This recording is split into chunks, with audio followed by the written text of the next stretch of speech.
Hi, I'm Erika of Grapefruit and Gardenia Designs, and I'm starting a podcast called Knit Kind. Knit Kind is really all about having knitters come together under the premise of kindness. I want to start a community where we treat each other with respect, grace, and we assume positive intent. Positivity is really one of the reasons that I knit. It's one of the things that is joyful in my life, is a creative outlet, and also is stimulating to my brain. So I've even started designing, but I don't want to get too ahead of myself with introducing the podcast. I want to start by showing you how I came to knitting and why. And if you like watching the podcast, please consider subscribing. I hope to periodically post videos that might be helpful in some way. If that way is just sitting around with you, like we're across the table from each other at a knitting group, and chatting about things fiber, knitting related, and so on. I'm not here to replace any of the communities that exist with tons of online tutorials, although I may do them from time to time. This is really more about filling a space for people who are sitting at home or who are in an area where they may not know a lot of other knitters or may not have a local yarn shop, and just looking for people to chat. So here I am. So why did I start knitting? Well, when I was growing up, I had two grandmothers who knit. It's a fairly common story. And it's something that maybe when we're young, we take for granted sometimes. I remember getting to pick out sweaters that we would want for birthdays or other special occasions. And most of mine, and I'm going to have a feline visitor here in a minute, I think. Most of mine came from Mary Maxim catalogs. And we would pick out the designs we wanted. And I can remember two in particular. I can remember a Scotty dog one, and here's Otis to say hi. One with Scotty dogs around the yoke, I believe, and one with cats. And the Scotty dog one was red with black dogs and I think some white trim. And the cat one was a pale blue with pink and white. And I don't know how old I was, but I'm sure I was in elementary school. So both my grandmothers knitted, but the one who I recall making those sweaters for us in particular did a lot of knits that were intarsia for grandchildren and to sell at craft fairs. And I don't have any of my own, but I do have some that an aunt saved that belonged to my cousin. So I'll show you a couple of examples. We had the classic holiday vests with, in this case, the teddy bear and the pom-pom. And to me, I didn't know the difference between intarsia, stranded knitting, a mosaic, color work of all different types. I just knew there was knitting. There were always two really long needles involved. There were not circulars involved. And look at well, let me show you first. The intarsia work was just really so well done. And I'll show you later that not everything else was, but in my brain at the time, it was all perfect. And these were women who were knitting without the internet and YouTube, who maybe on a good day could have gone to a library or read an Elizabeth Zimmerman article, but these were women and men knitting from patterns that didn't have all the detail we have today, just some really loose things to follow. So for those of you who enjoy nostalgia, I'll show you a couple more. Maybe some of these look familiar to you. They were all done in acrylic in the 1980s, 70s, 80s, maybe 90s. The one with the primary colors on it. And, again, once I learned to knit, I was fascinated to, of course, turn them inside out, which is not what I did as a kid, but to see how things looked, whether they were duplicate, stitched, carried, intarsia, I was really interested to get to check all that out. So we had things like the vests. We had the one with the primary colors. Don't forget, of course, we had Sesame Street. So we had Big Bird on the front and Big Bird on the back.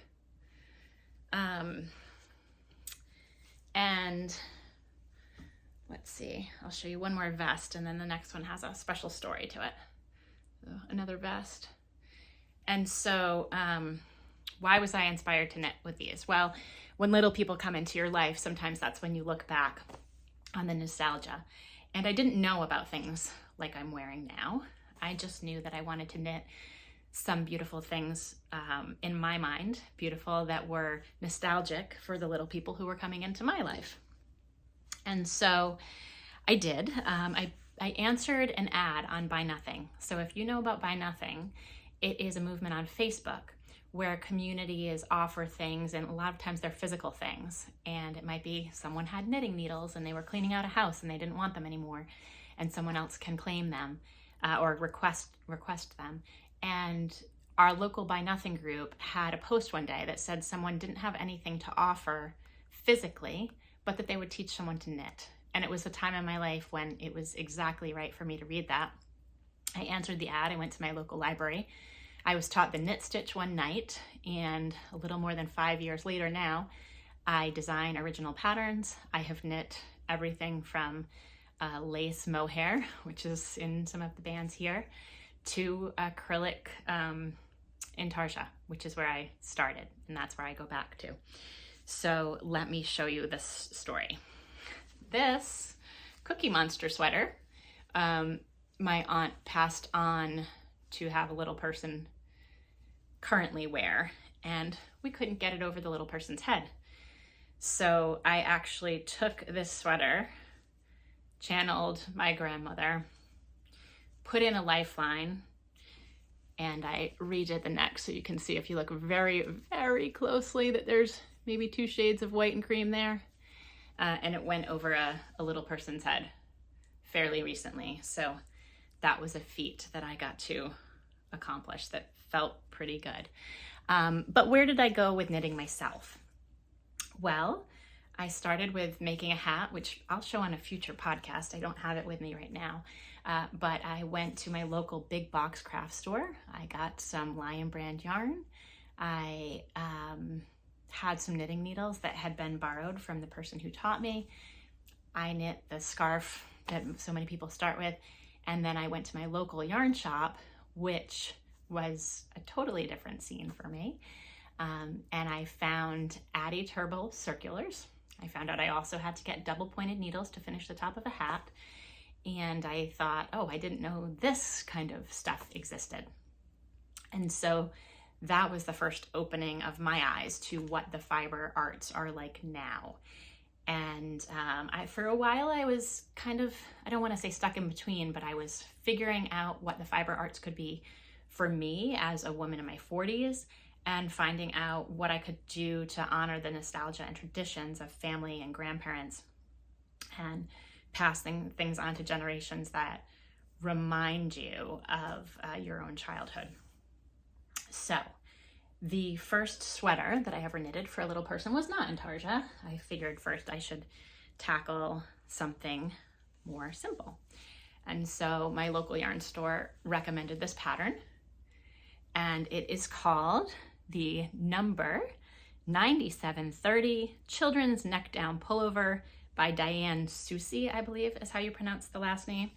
I knitted this in a Plymouth cotton yarn, which actually worked out to be great because my son could wear it in the summer when it was chilly at night and it wouldn't be so hot. I didn't know the difference between how beautiful yarn and cotton felt, particularly, a thicker cotton like this, a mercerized cotton. But it was beautiful, and he wore this for probably 4 years because I did make it a little big. I did understand gauge, but knitting for children is a little simpler. So that was sweater number 1 that I made myself. I think very close to it. And the next one is this one with the cute, I changed and put the cute little stripes. This I think was my first bottom up sweater. And if you see, it's always nice to let a little person pick out their own buttons because they put quite the signature on it. And then they'll say, I want to wear my basketball button sweater every day. This is the Child's Placket Neck Pullover by Joelle Hoverson. And I think it is out of a Pearl Soho gift knitting book, if I recall. And this one is knitted in Barocco Comfort yarn, which again, this was early in my knitting journey. And there are many different types of yarns for every kind of knitter and project and so on. And I will also continue to talk about on this podcast how my tastes and values and priorities have changed around the types of fiber that I use. Although I remain inclusive with community, thinking that whatever works for any particular situation, whether that's who you're knitting for, what your knitting budget is, what your sensitivities are, there are things in the knitting world to fit every style and situation. So I showed you all of those Mary Maxim patterns and all of that intarsia work, and of course that was going to be what I went to next. So my first intarsia project was this one. This is a dog sweater. It is called the Dog Motif Pullovers in the Make It booklet, which I bought, I recall, at a Joann's at the time, one of those little booklets that they used to have in all the racks. I don't know if they still do. It is made in a Premier anti-pilling yarn, which is actually, it's acrylic. It's incredibly soft. And I knew that my son would be rolling around on the ground in it, and I didn't want to only have it for treasured occasions. And so this is what I made it out of. It was worn endlessly. I will show you the inside of mine because I was really proud of this. I had bobbins all over my lap, for those of you who do knit intarsia or have thought about it. And I was really proud of the inside of this one because, as you can see, those of us who want to show the inside of our knitting usually have gone through great lengths to try to make it work and sit nicely and be just so. A lot of that has to do with the motif, in fairness, but there's something really gratifying about when it looks just so. So this particular, I think it was my first time maybe doing a 3-ring bind off at the shoulder, and probably one of the first times picking up stitches, seaming, fitting in the sleeve. And these are all things that there's so much more to learn about and talk about, but you know, styles, the first two I showed you, one was top down and one was bottom up, but they were both raglan style. This one is a satin sleeve and pieced together with seams, which actually I'm looking at it and having trouble seeing the seam on the side, but so it might have been my first time doing a selvage stitch, but you can see it is seamed on the inside there. And knitting intarsia can be done in the round, but it is historically done knitted flat so that you're not carrying your yarn around, you're going back and forth. Anyway, that's getting into techniques, so we'll skip over that for now. The next intarsia sweater that I did also had to go back to Mary Maxim, and I did make some modifications on this, but it is called the Gone Fishin Pullover, number 3313-4-5N, in a Mary Maxim cover. I'm not sure who the individual designer would have been. So this one, you might notice, is a little bit of a different yarn look to it. This was a Mother's Day present, I believe, to purchase the yarn for me to make the sweater for my son. And it was Kobasi Plus, so a cotton, bamboo, silk, I think, blend, so that acrylic has a lot of uses, but it also has a lot of downsides. And one of the downsides, it's a more practical downside as opposed to environmental, is that it's hot. You know, it's a synthetic material. It's essentially wearing a plastic yarn. And so it won't breathe in the same way. So this sweater, even though it looks heavy, and it is physically, it is pretty heavy, could be worn in the summer on those nights when you just needed to throw something on, maybe a walk by the beach or the shore, or if you're somewhere near a pond or a lake. And so beautiful, beautiful yarn, significantly more expensive.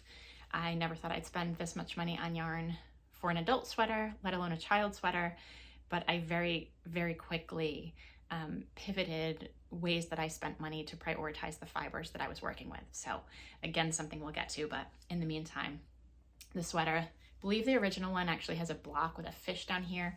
I didn't like that. I kept it simpler with the lighthouse, the fish are on the bottom, and the fish on the sleeve. And I think the original also has 3 fish on the sleeve. I just did 1. And I actually did stranded knitting before I knew how to do stranded knitting. So it's not so beautiful, but it's not bad on the bottom. I think in the original pattern, they have you do intarsia. I must have done stranded knitting carrying it flat. I don't know. I should stop and say that my Ravelry name for any of these projects, they're all quite well detailed on Ravelry if you're a Ravelry user. If you're not a Ravelry user and you ever have questions for me, please don't hesitate to comment. I know not everyone can use Ravelry, but for those of you who can and do, it is really a wonderful resource.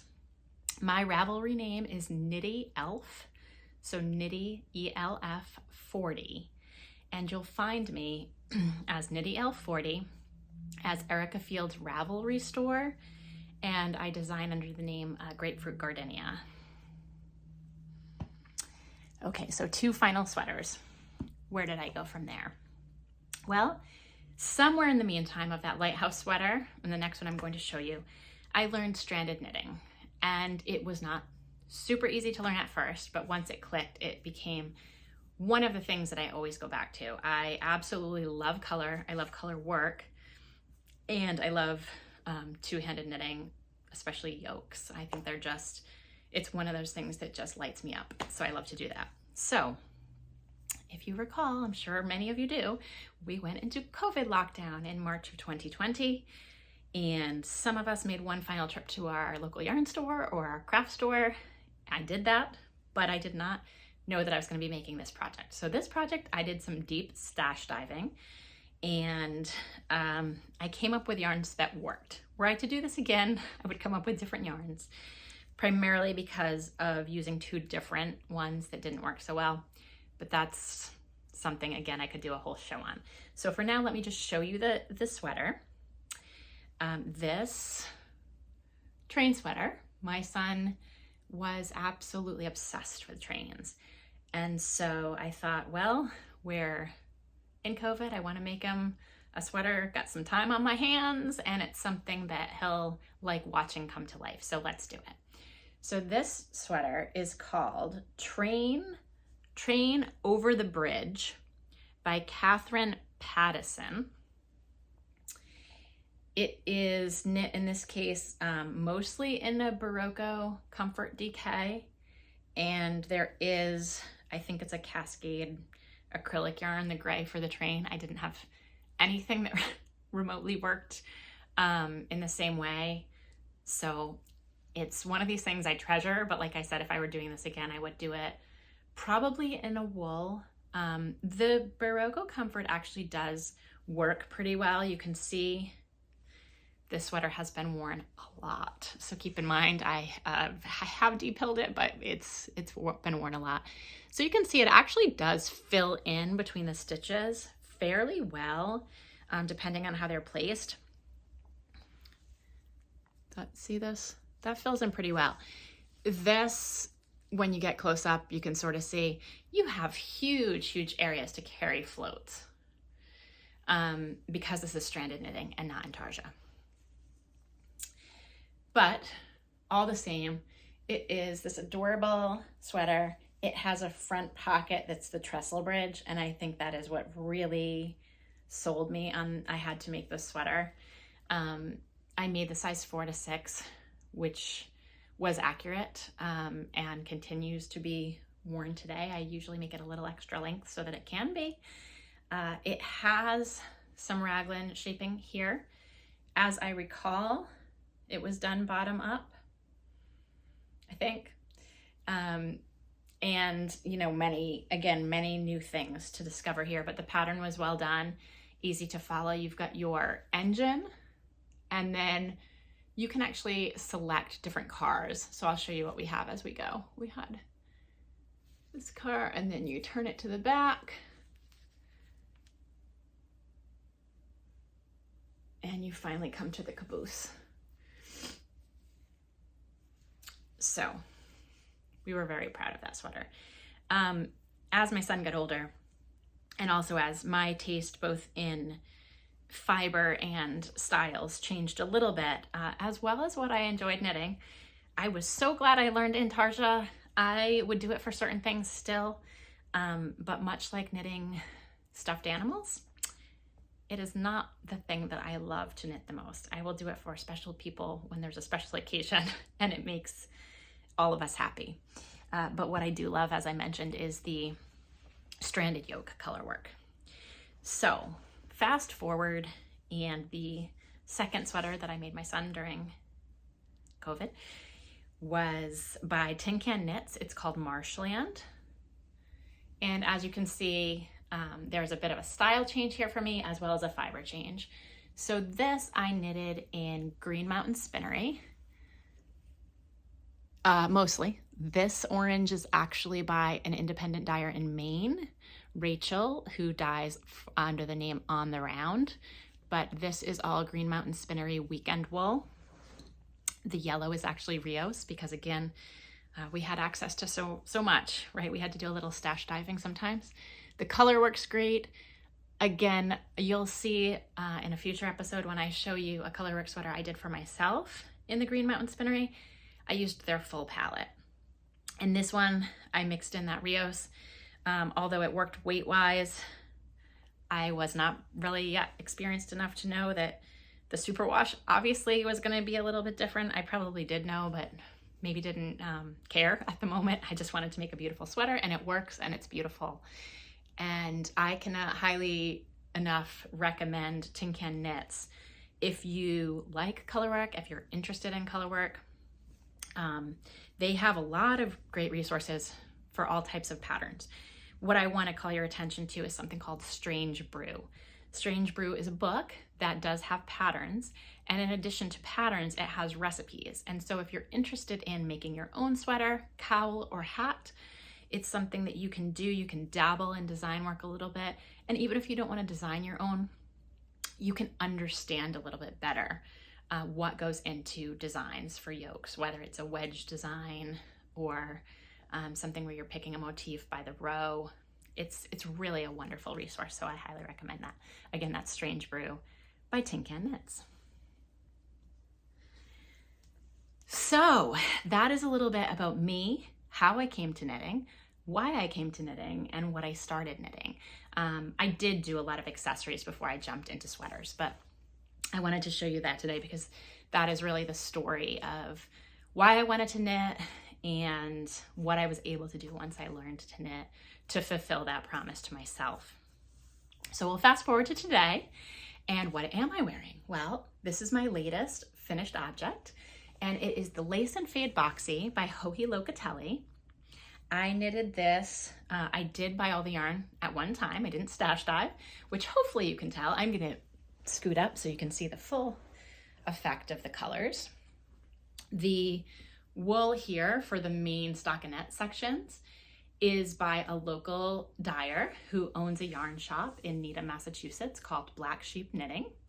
And Nancy Shulman is the dyer. So this is an organic wool. It's a sport weight. And I bought this fade together. Actually, other than the white, I could make a whole other sweater out of it, but the white I did use up, or cream color, I should say, I used up all of it. The mohair, which is a single strand of mohair lace, is Isager Mohair. I guess it's just Isager Mohair. And so I held everything together. The pattern you'll see, if you look up the pattern, the fade is with the stockinette sections, and all of the lace panels are in the same color. And I really debated, I swatched, I went back and forth. I love, love, love color. It is one of the things that inspires me to knit. It is one of the things that inspires me to design and collect yarn, because we all know that that can be a hobby unto itself. So what am I knitting now? I don't have any major projects on the needles, but I am playing with some wool, so I will show you that. This is something I partially blocked, and the two wools I'm using here, one is Finn sheep. That's the dark natural colored wool. It is from a farm called Meadow Fed Farms, and the color, which you can barely see, it is not solid or tonal. It's actually going to be a gradient, is from Junction Fiber Mill. And I will tell you more about both of these again at a later time. I just wanted to kind of tease what's on my needles, and I will show you the actual balls of yarn so that you can get a view there. The Finn yarn, I really wanted to learn more about. I have been more interested in single breed yarns and understanding where they come from, how they're treated, how they're processed, what their best uses are, how they feel, how they wear against the skin, do they pill, do they grow, all of the questions we have about wool. So this is the Finn up close. And the farm that does this had 3 colors. I bought this at the Wayland Winter Farmers Market Farm Fiber Days. A little bit of a tongue twister. They had 3 colors of the Finn. I believe one was very light, like almost a white or a natural color. And then they had 2 different shades of the darker yarn. And I don't have the ball band right here, but I can explain that in another one. As it turns out, I wasn't really planning to do this, but I bought this, which is the Junction Fiber Mill making tracks. And another thing I would highly encourage you to do is, if you are interested in local yarns or mill stories, or just great stories in general, whether or not you care about mills or like mills or are interested in them, it's a great story. Wonderful enthusiasm from the 2 women that own the mill and do the mill cast. And this is their making tracks yarn. So this is similar to a hand spun yarn or a long gradient color changing yarn. And as you go, you know, I've been largely in one area because it was a smaller circumference. If you were doing a sweater, your changes would happen sooner. If you're doing a smaller circumference, it's going to be longer. So I will get to the lighter colors in the blue here. But as it turns out, the Finn was spun at Fiber, I'm going to say it wrong now. It's in White River Junction. So Junction Fiber Mill. Am I saying that right? Forgive me if I'm not. This is the first long recording I've done. So those are 2 yarns that are on my needles. And another favorite yarn of mine is Hand Dyed in Idaho by So Happy Jane, Heather Best of So Happy Jane. I do her subscription box, and I had been getting all winter the organic merino again. We can talk in the future about the difference between superwash and organic merino. One of the things I was really curious about is the behavior of the yarn, in addition to environmental impact, which, depending on who processes it and how they process it, there can be many different factors that go on there. Having said that, the organic yarn is not stripped of its scales. So regardless of any other factor, I wanted to see how the organic yarn behaved as compared with the superwash. Organic yarn doesn't grow as much. It has more memory to come back because the scales are still on the wool. And so this is a project I knitted. It is called the Chili Podster. I have 1 down and 1 to go. I wanted to have these for next knitting season when we still want to knit outside, but it's a little chilly. So I've always loved the fingerless mitts. This one has a peekaboo thumb that I have to finish doing. And then when you're chilly and you're just sipping your coffee in between, you can pop this over. This is actually a free pattern. There are a few errata with it, which is when there's something in the original pattern that needs updating. So anytime you're using a free or a paid pattern, I highly encourage you to look through others who have made the same pattern, see, what they have to say, take your time planning your projects. And if you do, hopefully it will go okay, even if there's a few hiccups along the way. So here is that in the So Happy Jane. This was the December box, I think. Yes, the December box of the organic merino DK. And again, if you look in my Ravelry page, you will see details on any of these projects that you're interested in. So that is my history and start story of how I started knitting. It's what I'm wearing today. It's what I'm knitting. You can see behind I'm doing some spinning too, but since this is already at a half an hour, I'm gonna save the spinning for another day. Thank you for listening. I hope that this is the start of something we're able to do together more often, and that it helped you pass some time while you were clicking your needles or moving your crochet hook, or if you're on the sidelines right now, maybe just sipping your coffee and wanting to get motivated again and hear a little bit more about who I am. Thank you.